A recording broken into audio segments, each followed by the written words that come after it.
The skin is the first barrier that microorganisms encounter as they try to enter the body.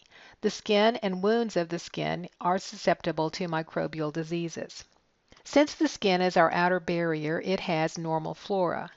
We have both resident flora that's pretty much with us all of our lives and transient flora that comes and goes from time to time.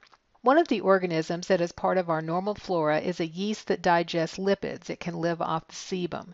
This is the genus Malassezia. Staphylococcus and Micrococcus species abound on the skin. These are gram-positive cocci. Diphtheroids are pleomorphic gram-positive bacilli. They are also numerous on the skin.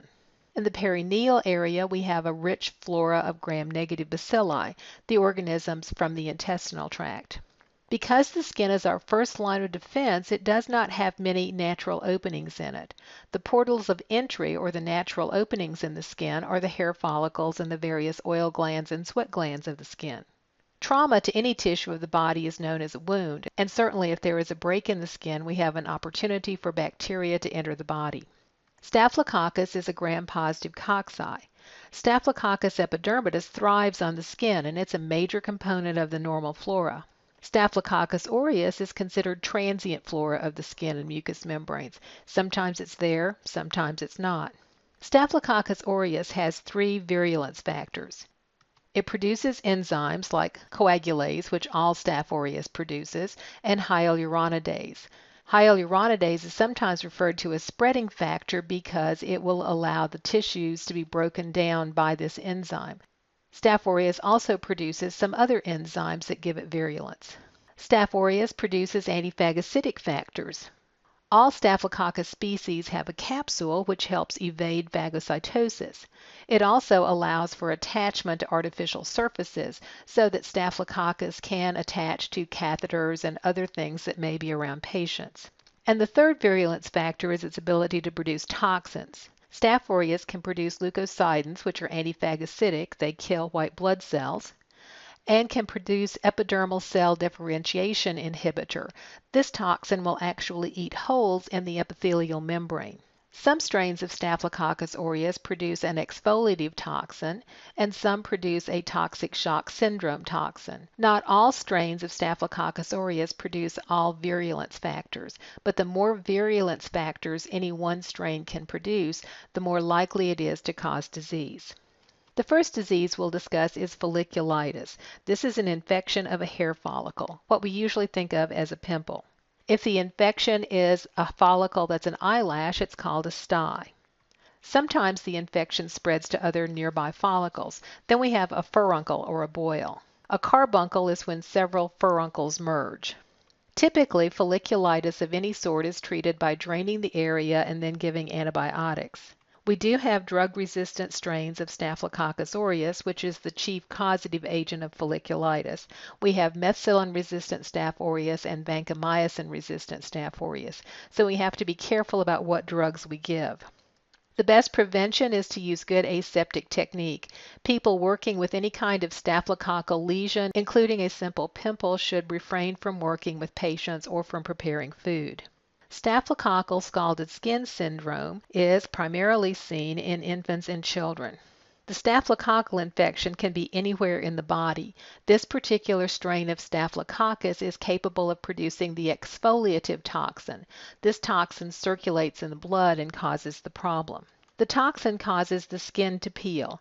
It usually starts at the mouth and then spreads over the entire body. The organism is spread through person-to-person contact. The skin will blister prior to peeling, and the blisters do not contain the organism. It's the toxin that's causing the problem. This can be treated with intravenous antimicrobials like cloxacillin. The best prevention is good aseptic technique, particularly around infants and children. Impetigo or pyoderma is a contagious disease where individuals get small, flattened red patches on the face and the limbs. It's typically seen in children whose immune system is not developed or is somehow suppressed, particularly children who are malnourished. The patches become oozing, pus-filled vesicles.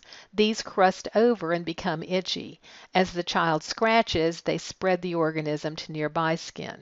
About 80% of impetigo is caused by Staphylococcus aureus alone. The other 20% usually involves Streptococcus pyogenes, either by itself or in conjunction with Staph aureus. Streptococcus pyogenes also has virulence factors. It produces M protein, which is an antiphagocytic factor. It also produces hyaluronic acid, which is an enzyme that allows it to spread through the tissues, and it produces pyrogenic toxins, which account for the fever and rash that accompany most streptococcal infections. Erysipelas is impetigo that has spread into surrounding lymph nodes. This triggers pain and inflammation. It manifests as a reddening of skin on the face, the arms, and the legs.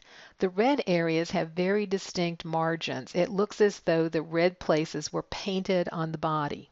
The lymph nodes swell, there's chills, and leukocytosis.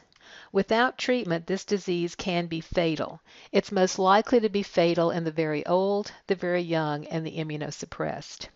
Impetigo and erysipelas are both spread by direct contact or through fomites.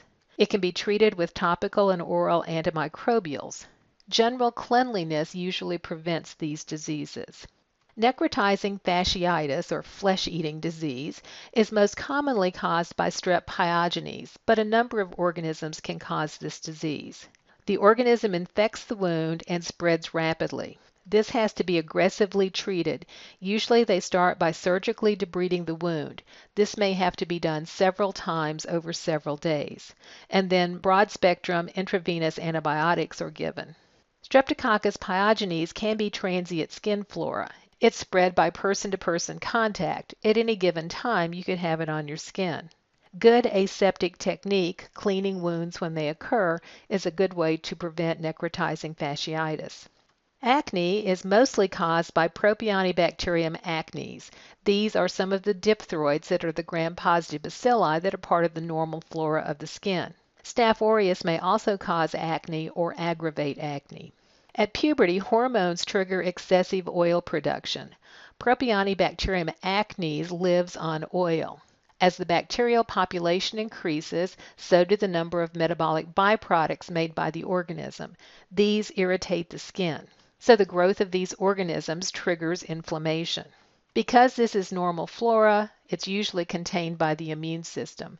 There's not a good way to prevent acne, but it can be reduced somewhat by keeping the skin clean and keeping as much oil off as possible. Sometimes antibiotics are given to try to take down the level of inflammation, and there has been some success at treating with ultraviolet light. Cat scratch disease is caused by Bartonella henselae. This is a gram-negative bacillus. Because it's gram-negative, it produces an endotoxin. This organism can grow and reproduce inside red cells and inside the endothelial cells that line the blood vessels. It's typically introduced to the skin by wound from a cat scratch or a cat bite, particularly kittens. Fleas can also transmit the disease. You treat this with antimicrobials, and the best prevention is to make sure you adequately clean wounds, particularly those inflicted by cats or kittens. A burn destroys the skin. It leaves the individual incredibly vulnerable to numerous infections, but the most common infection of burns is Pseudomonas aeruginosa, which is an aerobic gram-negative bacillus. Pseudomonas aeruginosa lives absolutely everywhere and grows on pretty much everything. They have even found it colonizing sterile water pipes in factories that produce sterile solutions. Pseudomonas is associated with water-based treatments. People with burns get hydrotherapy to debride their burns. This is how they're typically exposed to the organism. If the organism gets in the bloodstream, it causes fever, chills, and vascular shock. It usually is fatal if it gets into the bloodstream. Even though Pseudomonas has numerous virulence factors, it is an opportunistic pathogen. It really only infects people who are immunocompromised in some way. The organism is multiply drug resistant, so it's very hard to treat. The organism also causes otitis externa, or the external ear infection, sometimes called swimmer's ear. Kids that dive sometimes get this. Usually it's treated with multiple drugs because of its drug resistance. Polymyxin is the drug of last resort because it is so incredibly toxic to the body. It's pretty much impossible to avoid this organism because it is so prevalent in the environment. The best you can do is be cautious with immunosuppressed patients, particularly those that are getting any kind of water therapy. There's a group of diseases known as spotted fever rickettsiosis. These are arthropod-borne diseases that present with rashes and fever. The one we'll discuss is Rocky Mountain spotted fever. This is caused by Rickettsia rickettsii. This is a gram-negative bacillus that is an intracellular parasite. Since it is an intracellular parasite, it has to be transmitted by a vector, and the vector in this case is a tick. The organism was originally seen in the Rocky Mountains, which is why it has its name, but now it's much more prevalent in North Carolina, Tennessee, and Missouri, and along the states of the Appalachians. It typically presents with a non-itchy spotted rash on the trunk and the appendages. The rash can even be on the palms of the hands and the soles of the feet. Sometimes the rash develops into petechiae, subcutaneous hemorrhages. It's treated with doxycycline and chloramphenicol. You need to treat this early because this disease can be fatal. Since this disease is spread by ticks, the best prevention is to avoid being bitten by a tick. However, if you hike or camp, that's kind of hard to do. Cutaneous anthrax is one form of anthrax. Anthrax can be acquired by inhaling the spores, by ingesting the spores, or by getting them into cuts on your hands. Bacillus anthracis is the gram-positive bacillus that causes anthrax. It does produce endospores. It is aerobic and it is a zoonosis. Cutaneous anthrax occurs when the spores infect a wound, germinate, and produce the toxins. This is a case where it's not the organisms, but the toxins that the organism produces. This is a disease known as wool sorter's disease.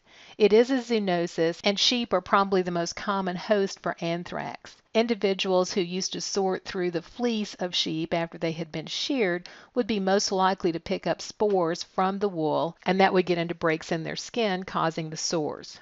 The toxins kill cells, leaving behind a black, crusty ulcer that's known as eschar. Cutaneous anthrax can be treated with oral antibiotics. This disease is rarely fatal. The spores take 60 days to germinate, so the onset is pretty slow. The primary way to control the disease is to control the disease in animals. In areas where anthrax is endemic, stock is vaccinated and any infected carcasses are buried or burned. There is an anthrax vaccine for humans. It was developed when there was a fear that anthrax might be weaponized. The vaccine is a little problematical. It takes 6 doses given over 18 months, and then there has to be an annual booster. It's not the most practical vaccine to give. Gas gangrene develops in damaged ischemic tissue. Ischemic tissue does not have a good blood supply, and eventually it becomes anaerobic. The endospores of various species of Clostridium can infect the damaged tissue. Clostridium is an anaerobic gram-positive bacillus that's very common in the soil and other areas in the environment. The organism grows rapidly. Again, it's not the organism, but the toxins that it produces. The toxins damage tissue. As the damage spreads, then the organism can spread to new tissue. The organism also produces gas, and this collects as bubbles in the subcutaneous tissue. These bubbles can be palpated through the skin. While several species of Clostridium cause gas gangrene, the most prevalent is Clostridium perfringens. This is treated with high doses of penicillin and hyperbaric treatment. If this does not work, then amputation occurs. Prevention is through proper wound cleaning, particularly puncture wounds and wounds that are contaminated with environmental material. Viruses can also cause diseases of the skin. The pox viruses are a group of DNA viruses. They can cause smallpox. Smallpox was eradicated in 1967 through the use of vaccination. Vaccination was no longer required after 1972. Smallpox spreads through prolonged close contact with infected individuals. The lesions of smallpox progress from macules, which are flat reddened areas, to papules. Papules are raised sores. These will turn into fluid-filled vesicles, which then fill with pus and are called pustules. Pustules are also known as a pox. The pustules will then crust over and usually scar. Herpes viruses also cause diseases of the skin. Herpes viruses are DNA viruses that show latency. Cold sores are caused by human herpes virus type 1, and genital herpes is caused by human herpes virus type 2. The disease is spread by mucous membrane contact with active lesions. However, there is some evidence that genital herpes may be shed by an asymptomatic carrier. Whitlow is a skin infection that can be acquired from handling tissue that is infected with the herpes virus. Healthcare workers, particularly dental hygienists, used to get this on their fingers. This is why gloves are worn. Acyclovir is a drug that helps heal the lesions and limits the outbreaks. However, it is not a cure for the disease. Chickenpox and shingles are caused by varicella zoster virus. This is also a herpes virus, a DNA-containing virus. Varicella, or chickenpox, is considered a childhood disease, and in children the disease is relatively mild. The virus can become latent on nerves. It usually goes to one specific somatic nerve and resides there. Chickenpox is spread through respiratory secretions. Shingles is a reactivation of the chickenpox virus. Only one nerve will be invaded by the chickenpox virus. When that virus is reactivated, all along that nerve, a chickenpox-like rash breaks out. There's considerable pain with this. The lesions usually clear up in a week or so, but the pain may persist for many weeks after the lesions disappear. Only about 15 to 20% of the people who had childhood chickenpox will develop shingles. Immunizations for chickenpox and shingles are now routine, so the disease is seldom seen. The human papillomavirus is also a DNA virus. This is the virus that causes warts.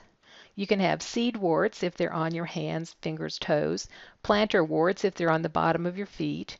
Flat warts can be pretty much any place on your body, and of course genital warts are on the genitalia. They infect through direct contact with the skin, usually getting in through cuts and abrasions. Because these are DNA viruses, some of the viruses have their DNA integrate on the host. These are the ones that are associated with cancers. Warts can be removed by freezing, cauterization, laser, caustic chemicals, or surgery. There's even another use for duct tape. If you duct tape over the wart and leave it in place for about 2 weeks, your T lymphocytes will tend to take the wart out for you. Prevention is difficult because they're pretty prevalent in the environment. There are vaccines for some types of human papillomavirus. Rubevirus is an RNA virus. This causes the childhood disease known as German measles, 3-day measles, or rubella. This is a relatively harmless disease in children, but it is teratogenic in pregnant women. The virus crosses the placenta and does great harm to the fetus, particularly the circulatory system and the nervous system. It is spread through the respiratory system. Typically, you see a macular type rash with this. This has been pretty much eliminated in childhood by using the MMR vaccine. The R is for rubella. Morbillivirus is another RNA virus. It causes rubeola or red measles. While you get a typical rash with rubeola, the clincher is looking in the mouth about the second day of the infection and seeing coptic spots on the oral mucosa. This is also a childhood disease, but it's more severe than rubella, the other type of measles. It is highly contagious, spread through the respiratory system. There is a complication that goes with rubeola, subacute sclerosing panencephalitis. This disease can be fatal. This is the second M of the MMR. Some people prefer not to vaccinate their children for MMR because they feel having the childhood diseases is pretty benign. However, more children die of the complication of rubeola than have any kind of problem with the MMR vaccine. The parvovirus B19 is a DNA virus. It causes a disease known as erythema infectiosum. This is also sometimes known as fifth disease or the slapped cheeks disease. It was called fifth disease because in the early 1900s, physicians had a list of common rashes in childhood. This was the fifth one on the list. Slapped cheeks disease gets its name because the rash first appears on the face, particularly on the cheeks, and the child looks as though they have been slapped. This is a fairly benign disease, typically treated with NSAIDs. Human herpes virus 6 is also a DNA virus. This is one of the herpes viruses.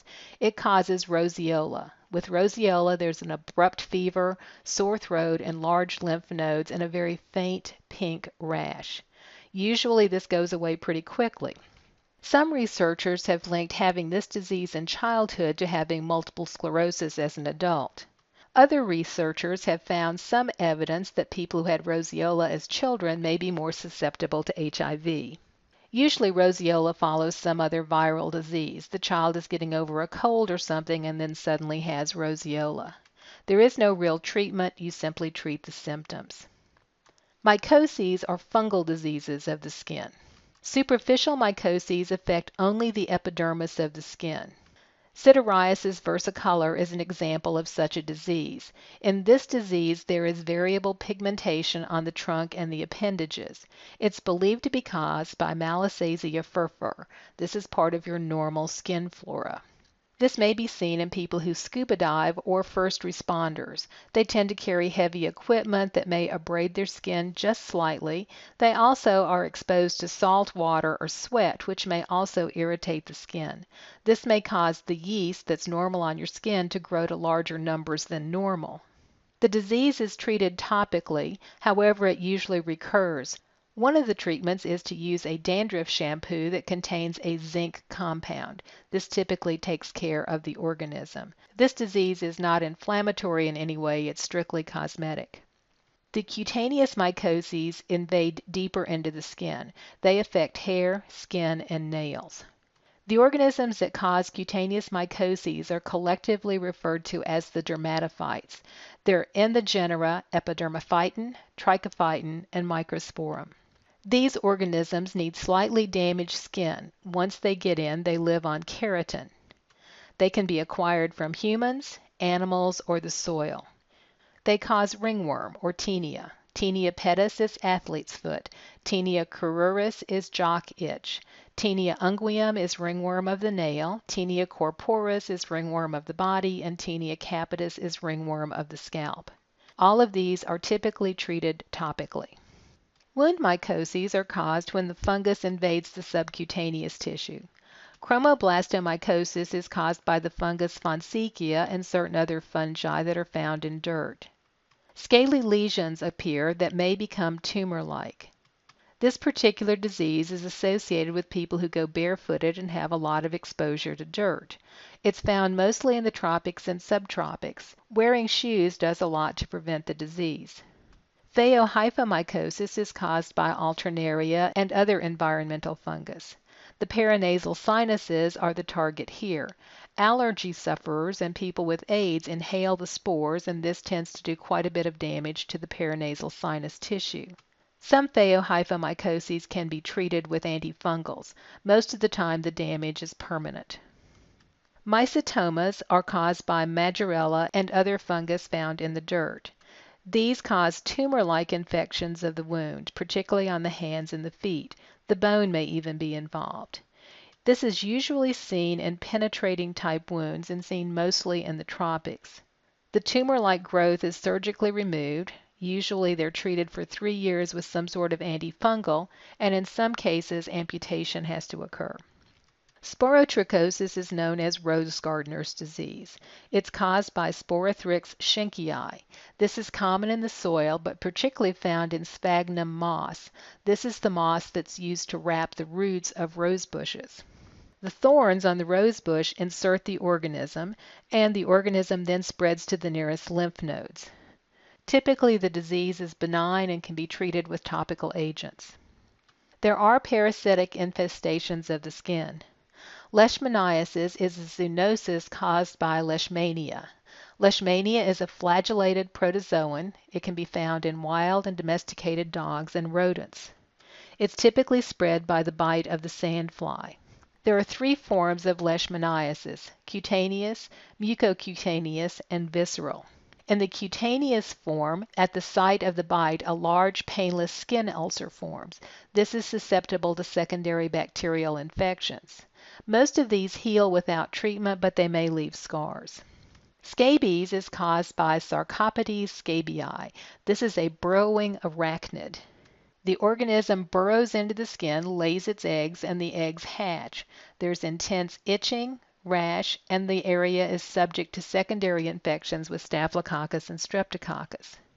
This is spread through prolonged body contact, crowded conditions, the sharing of clothing, bedding, towels, and other personal items. You treat with mite-killing lotions and then thoroughly clean and wash everything that may have been in contact with someone who is infected.